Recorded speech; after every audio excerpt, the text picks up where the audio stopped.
Remove that medal. This is a courtroom, not a parade ground. The judge's cold voice echoed through the chamber. The old man didn't move, just stared at the Medal of Honor resting above his heart. No one knew this medal had been earned in hell 47 years ago, and no one could have predicted that in 10 minutes the back doors would swing open and a general in full-dress uniform would walk in. Welcome to the Human Stories. Before we begin this powerful story of respect, honor, and true justice, tell us in the comments where you're watching from today. And if you believe stories like this need to be heard, hit that subscribe button. The courtroom was quieter than usual that morning. Sunlight filtered through tall windows, casting pale patterns across wooden benches. Few people were present. Some witnesses for a property dispute case, lawyers, and of course that old man. His name was Robert Mitchell, 74 years old, gray-haired, straight-shouldered, silent.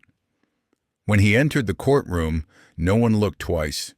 Just an old blazer jacket, clean but worn trousers, and that gleaming medal on his chest, right over his heart.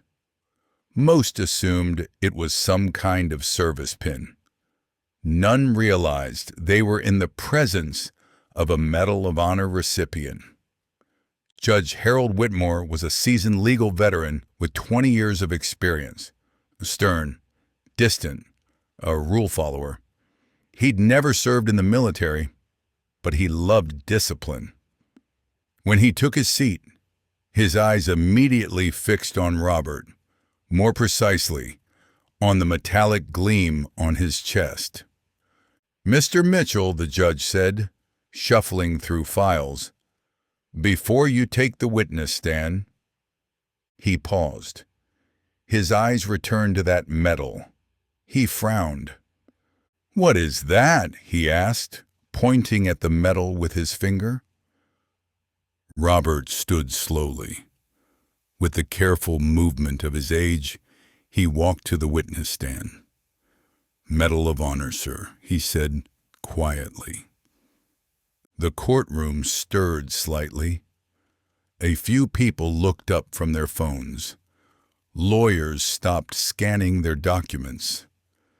Judge Whitmore's face soured.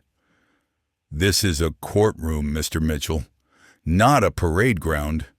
That gaudy piece of jewelry has no place here. Remove it immediately." Silence filled the courtroom like a heavy blanket. Robert didn't move. He simply looked into the judge's eyes. There was no anger in that gaze, no defiance, just deep, heavy exhaustion. The exhaustion he'd carried for 47 years since Firebase Charlie. Since the screams of his dying friends echoed in his ears every night. "You heard me," the judge said, his voice dripping with condescension. "Remove that theatrical prop, or you won't have the right to speak in this courtroom. I don't care what costume party you think you're attending, but this is a place of law, not some veterans parade where you can show off your trinkets." The judge leaned back in his chair, a smirk playing on his lips. "I've seen plenty of wannabe heroes come through here, Mr. Mitchell. Men who buy their medals at pawn shops and think they can intimidate a court of law. Well, not in my courtroom." In the back of the courtroom, a young man, court clerk Alan Morrison, shifted uncomfortably. His son, a retired Marine, had told him things about real soldiers. "Real heroes never brag," he'd said. "The quietest ones are often those who've lived through the most." Alan looked at the faded tattoo on Robert's arm. An anchor. Old style. Vietnam era. His heart began racing. Robert slowly reached for the pin behind his medal. As his fingers touched the cold metal, his mind drifted back to that hellish day in 1976. The thick jungle air of Vietnam filled his nostrils again, the acrid smell of gunpowder and burning flesh, the screams of Corporal Danny Martinez as shrapnel tore through his leg, the blood bubbling from Private First Class Tommy Chen's chest as he gasped for air, and Sergeant Jake Williams, unconscious, his face covered in dirt and blood, breathing so shallow, Robert thought he was already gone. They had been on a routine patrol near Firebase Charlie when the North Vietnamese Army hit them hard. Ambush. Perfect kill zone. Robert's squad was pinned down in a crater, enemy fire coming from 3 sides. The radio was dead. No air support, no backup coming. Just 4 young Americans dying slowly in a foreign jungle. Robert remembered the exact moment he made the decision. Not to be a hero. Not for glory, but because he couldn't watch his brothers die. Danny was crying for his mother. Tommy was choking on his own blood. Jake hadn't moved in 10 minutes. "I'm going for help," Robert had whispered. "Don't be a fool, Mitchell," Danny had gasped. "You'll get yourself killed." But Robert was already moving. 400 meters of open ground between their position and the nearest friendly lines. 400 meters of hell. He'd carried each man on his back, one by one, through sniper fire, mortar rounds, and machine gun bursts that turned trees into splinters around him. The second trip, a bullet had grazed his shoulder. The third trip, shrapnel had torn into his thigh. But he kept going because leaving them wasn't an option. The first trip was the longest. Danny Martinez, 19 years old from El Paso, Texas, had taken shrapnel in both legs and was losing blood fast. Robert hoisted him onto his back in a fireman's carry, feeling the warm blood soaking through his uniform. Every step through that killing field felt like a mile. Bullets whined past his ears. Mortar rounds exploded close enough to shower them with dirt and debris. Halfway across, Danny had whispered, "Leave me, Sarge. Save yourself." Robert's response was to grip him tighter and keep moving. When they finally reached the medical station, Danny was unconscious from blood loss, but alive. The second trip was for Tommy Chen, barely 18, a kid from San Francisco who'd been drafted 6 months out of high school. The chest wound was bad, punctured lung, possible heart damage. Tommy kept apologizing as Robert carried him, saying he was sorry for being heavy, sorry for bleeding on Robert's back, sorry for getting shot. "You got nothing to be sorry for, Tommy," Robert had told him as machine gun fire chased them across that deadly ground. "You're going home to your family." Tommy survived too, though he lost a lung. The third trip nearly killed them both.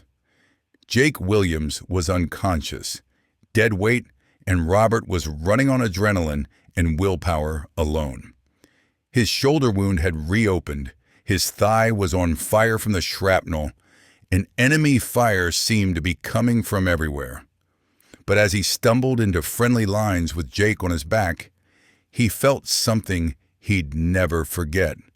The weight of a life saved, the responsibility of a promise kept.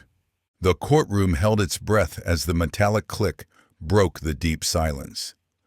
The metal was placed on a wooden stand, lifeless, cold. But in Robert's mind, it still burned with the heat of that jungle fire. In his mind, he could still hear Danny Martinez saying, 47 years later at a reunion, "My granddaughter starts college next month because you didn't leave me to die." He could still see Tommy Chen's Christmas cards arriving every year without fail signed, "Your brother forever." He could still feel Jake Williams' firm handshake at Jake's retirement ceremony from the fire department, where Jake had said, "Everything good I ever did in my life, I owe to you giving me the chance to do it." "Now you may sit," the judge said with satisfaction, as if he'd just put an unruly child in his place. "Perhaps now we can proceed without theatrical distractions." As the questioning began, Judge Whitmore couldn't resist taking more jabs. When Robert mentioned the 3 armed men who had threatened him on his property, the judge interrupted with a scoff. "Armed men? Mr. Mitchell, given your apparent fondness for military fantasy, how do we know these weren't just construction workers with tools? Are you sure you weren't just having another one of those episodes that some veterans have?" The courtroom grew uncomfortable. Several people shifted in their seats. When Robert described how the men had called him names, the judge leaned forward with mock concern. "And what exactly did these alleged men say to you, Mr. Mitchell? Did they hurt your feelings? Perhaps question the authenticity of your costume jewelry?" Robert's hands trembled slightly, but his voice remained steady. "They said I was just another crazy old soldier who should be put in a home." Judge Whitmore chuckled coldly. "Well, Mr. Mitchell, looking at your behavior in my courtroom today, perhaps they had a point." The plaintiff's attorney looked uncomfortable but said nothing. The defense attorney was too inexperienced to object effectively. "Tell me, Mr. Mitchell," the judge continued, clearly enjoying himself now, "where exactly did you purchase that metal? Was it at one of those military surplus stores? Or perhaps online? I imagine they sell quite well to men of your particular delusions." The judge's voice grew more venomous with each word. "You know, Mr. Mitchell, I've seen your type before. Middle-aged men going through some kind of crisis, buying military memorabilia, maybe even getting fake tattoos. Tell me, did you also buy yourself some combat boots and a beret? Do you hang out at VA hospitals telling war stories to real veterans?" A woman in the gallery gasped audibly. The court reporter's fingers hesitated over her keys. Even the bailiff looked uncomfortable. "In fact," Judge Whitmore continued, warming to his theme, "I'm beginning to wonder if we should even continue with your testimony. How do we know anything you say is truthful? If you're willing to lie about military service, what else are you lying about?" Robert's eyes flickered to the medal sitting on the wooden stand. In that moment, he wasn't seeing a courtroom. He was seeing Danny Martinez in a hospital bed in Da Nang, squeezing his hand and saying, "You saved my life, Rob. I get to see my daughter grow up because of you." He was seeing Tommy Chen at a reunion 20 years later, introducing his grandsons. "Boys, this is the man who carried your grandpa out of hell." He was seeing Jake Williams at his firefighter retirement ceremony, saying, "I spent 30 years saving people because you showed me what it meant to not give up on someone." But the judge wasn't finished. "You know what I think, Mr. Mitchell? I think you're one of those sad old men who buys his medals at flea markets and parades around pretending to be something he never was. It's pathetic, really. An insult to real veterans everywhere." The judge leaned back in his chair with satisfaction. In fact, I'm going to recommend that the police investigate you for stolen valor. It's a federal crime, impersonating a military hero. At that moment, Alan Morrison's hands were shaking so hard he could barely hold his phone. He'd heard enough. This wasn't just disrespect anymore. This was character assassination of a genuine American hero. Mr. Mitchell, the judge's voice cut through his memories like shrapnel. Are you even listening? Or are you off fighting imaginary wars again? Maybe planning your next costume party? The courtroom had grown deathly quiet. People were staring at the judge in disbelief. Never had they witnessed such a public humiliation of an elderly man, let alone one claiming to be a veteran. Perhaps, the judge said with a cruel smile, we should adjourn until you can bring proper documentation of your alleged service. Real documentation, not something you printed off the internet. Mr. Mitchell, the attorney said, when you were on the property that day, what did you see? There were 3 men, Robert said. They were armed. They threatened me. How did they threaten you? Robert hesitated. His eyes drifted to the metal, then back to the judge. They talked to me like a dog, called me a worthless old man, just like what's happening here. The judge leaned forward. Mr. Mitchell, disrespect will not be tolerated in this courtroom. Disrespect? Robert's voice trembled for the first time. Not from anger, but from pain. Am I being disrespectful? Alan Morrison couldn't take it anymore. He pulled out his cell phone, dialing a number with trembling fingers. He called a friend at the Pentagon. Mike, can you do a search for me? Robert Mitchell, 74 years old, Vietnam veteran, has a Medal of Honor. Silence on the other end. Then, hold on, let me check. The trial continued in the courtroom. Robert answered questions, but the light in his eyes was gradually dimming. The judge took every opportunity to silence and belittle him. Mr. Mitchell, the judge said, you should be grateful we're listening to you. That medal doesn't make you special here. At that moment, Alan's phone rang. He hurried outside, speaking in the corridor. Alan, what did you find? My God, Mike's voice was very low. Robert Mitchell, Sergeant, in 1976 at Firebase Charlie, he ran 400 meters under enemy fire to save 3 friends, alone, while wounded, then carried them on his back for 3 days until they reached safety. All 3 survived. Alan's hand was shaking. Continue. Medal of Honor, awarded by President Ford, but he didn't attend the ceremony, never gave interviews, never spoke about it.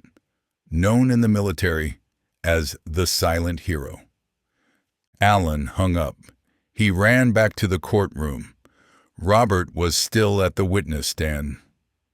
The judge was scolding him. Enough, Alan shouted. Everyone turned to him.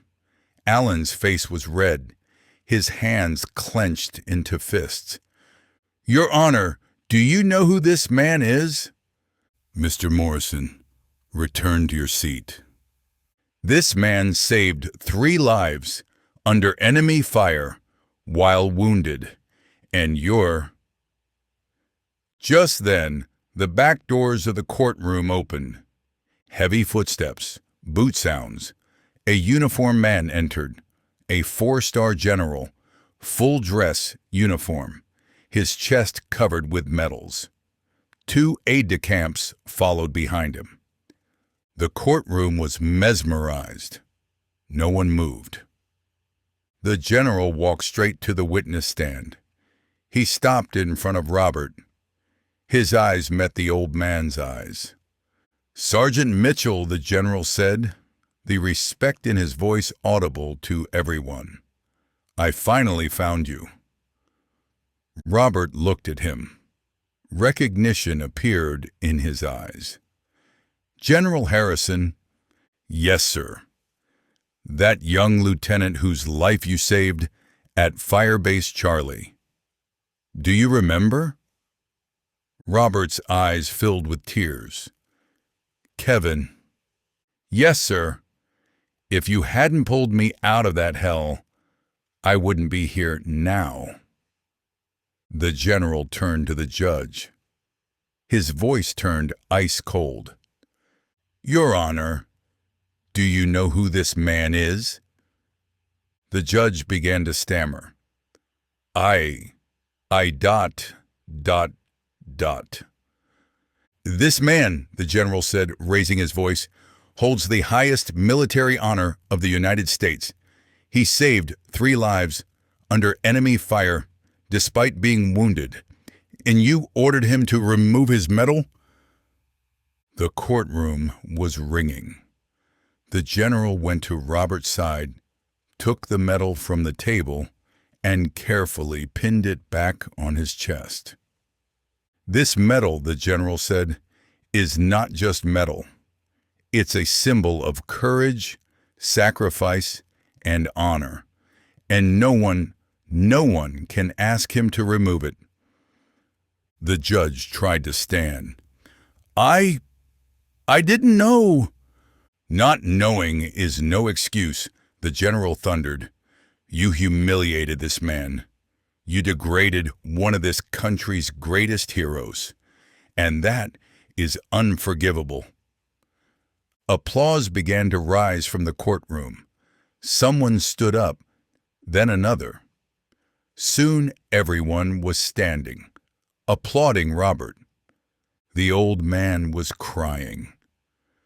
For the first time in 47 years, someone knew who he was and cared. The general embraced him. "I'm sorry, Sergeant. I'm so sorry we let you be treated this way." Judge Whitmore had shrunk behind his desk. His face was pale as paper. He knew his career was over. General Harrison turned to face the judge one final time. "Your Honor, this man didn't just save 3 lives that day. He saved mine, too. I was Lieutenant Kevin Harrison, 2nd Platoon, Bravo Company. When Sergeant Mitchell carried me out of that kill zone, I was 19 years old and bleeding to death.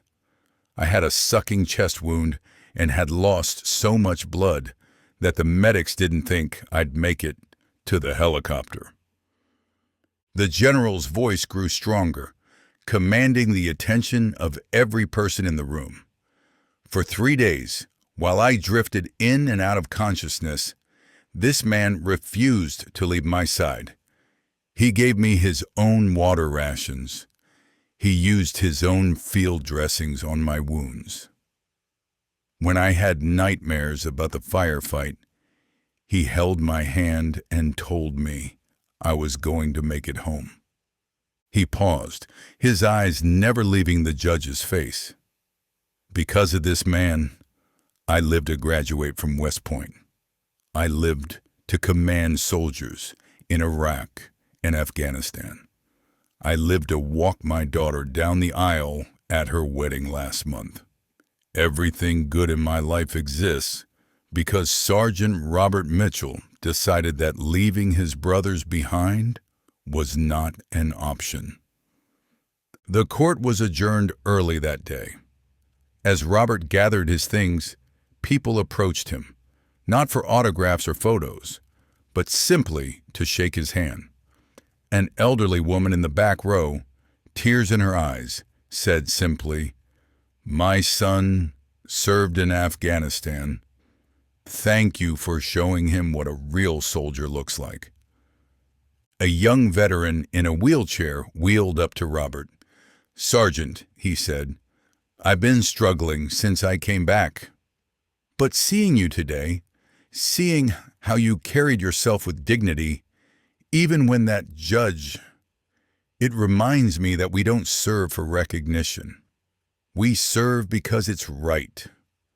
Robert nodded, his own eyes wet. "You keep going, son.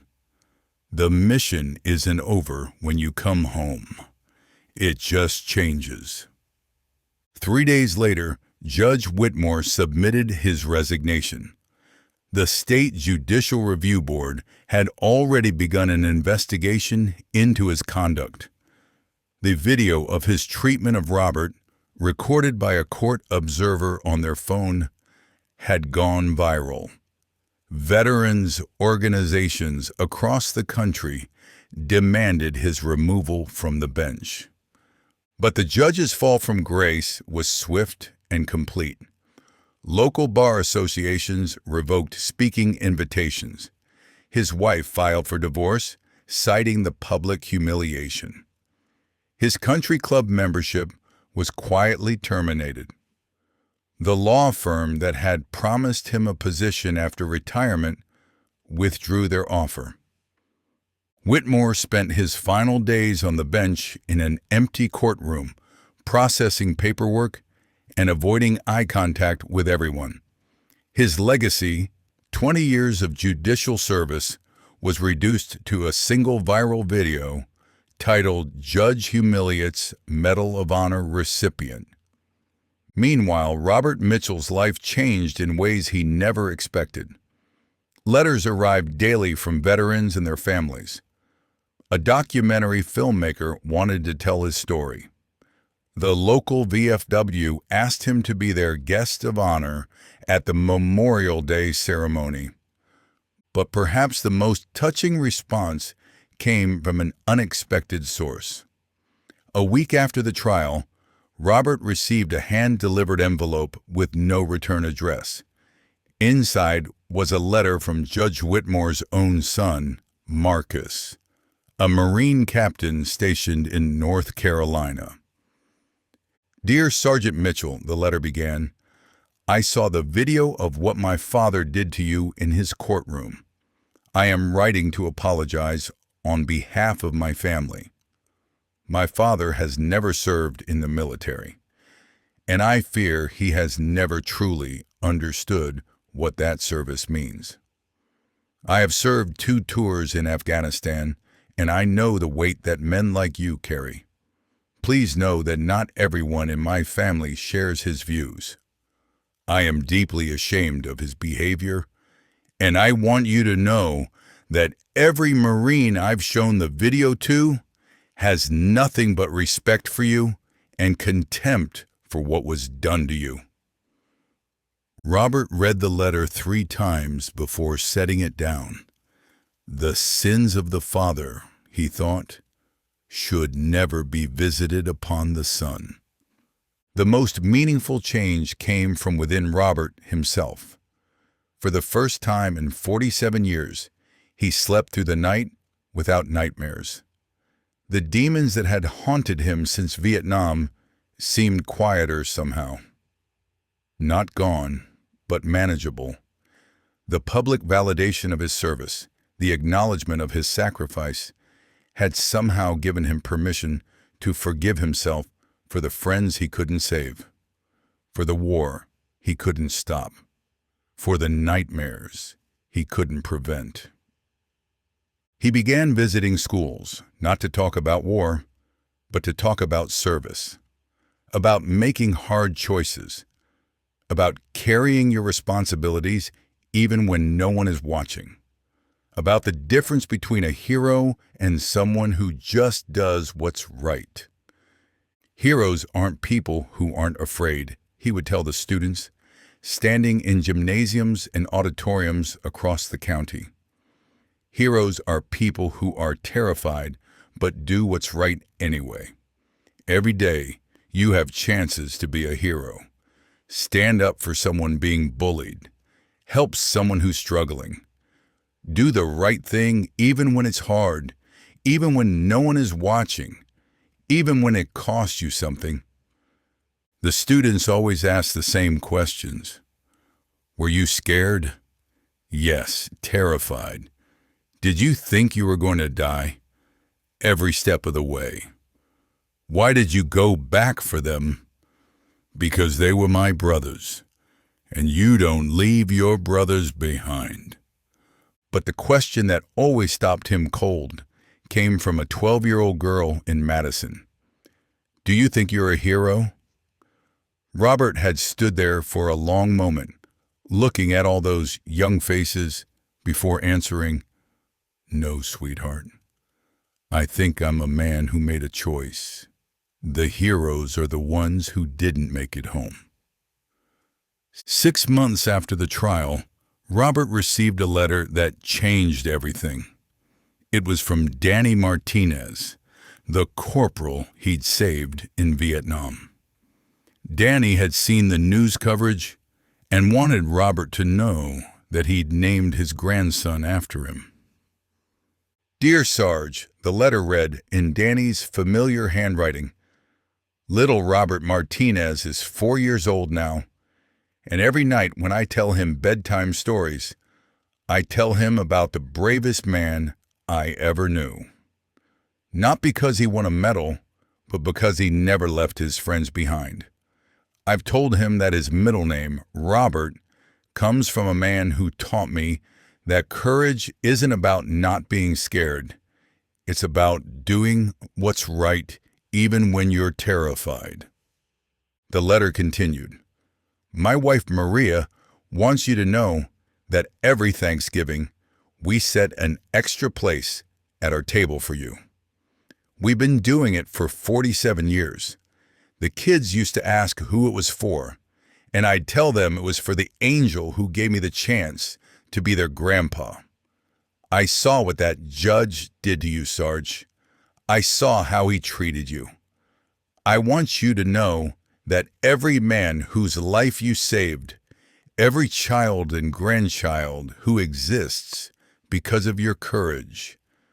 We all stood up in our hearts when that general walked into that courtroom. That evening, Robert sat on his porch, the letter in his hands, watching the sunset paint the sky in shades of gold and crimson. The Medal of Honor rested in its case on the table beside him, not hidden away in shame, but displayed with quiet pride. For the first time in decades, he didn't see the medal as a burden or a reminder of failure. He saw it as what it had always been, a symbol of a promise kept. His neighbor, Mrs. Chen, no relation to Tommy Chen from his squad, just a coincidence that still made him smile, waved from her garden where she was tending her roses. "Beautiful evening, Mr. Mitchell?" "Yes, ma'am," he replied, raising the letter slightly in acknowledgement. "Beautiful indeed." As twilight settled over the neighborhood, Robert opened the letter again and read his favorite part once more. "Thank you for teaching me that the mission isn't over when you come home. It just changes. Your mission now is to let people see what a real hero looks like. Not because you wear a medal, but because you never stopped caring about doing what's right." For the first time in decades, Robert Mitchell felt something he'd forgotten existed. Peace. Not the absence of pain, but the presence of purpose. He had carried his brothers out of that jungle in 1976. And in a way, they had carried him out of that courtroom in 2023. The circle was complete.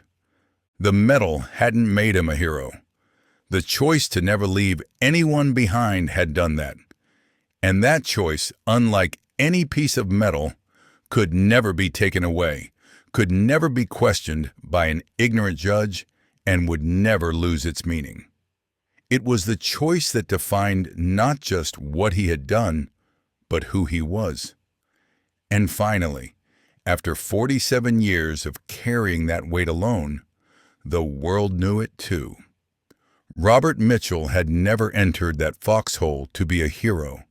He went to save his friends, and he never wore his medal for honor.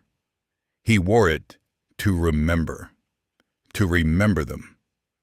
But that day, in that courtroom, he realized that sometimes remembering isn't enough. Sometimes you have to fight for honor, and sometimes someone else fights that battle for you. What General Harrison did wasn't just defending one man. He was defending all the silent heroes. He spoke for all the soldiers who never talked, never bragged, just did their duty and came home. And Judge Whitmore? He was a different man after that. In his retirement, he frequently attended veteran meetings. He listened. He learned. Because he understood that justice isn't just in laws, but in respect. So have you ever met someone like Robert Mitchell? Someone who did great things quietly, but never talked about them? Write their names in the comments. Share their stories. Because at the Human Stories, we believe the most powerful stories don't shout, they wait. Thank you for watching. If this story moved you, subscribe, share, and help us keep these voices alive. Because some stories must never be forgotten.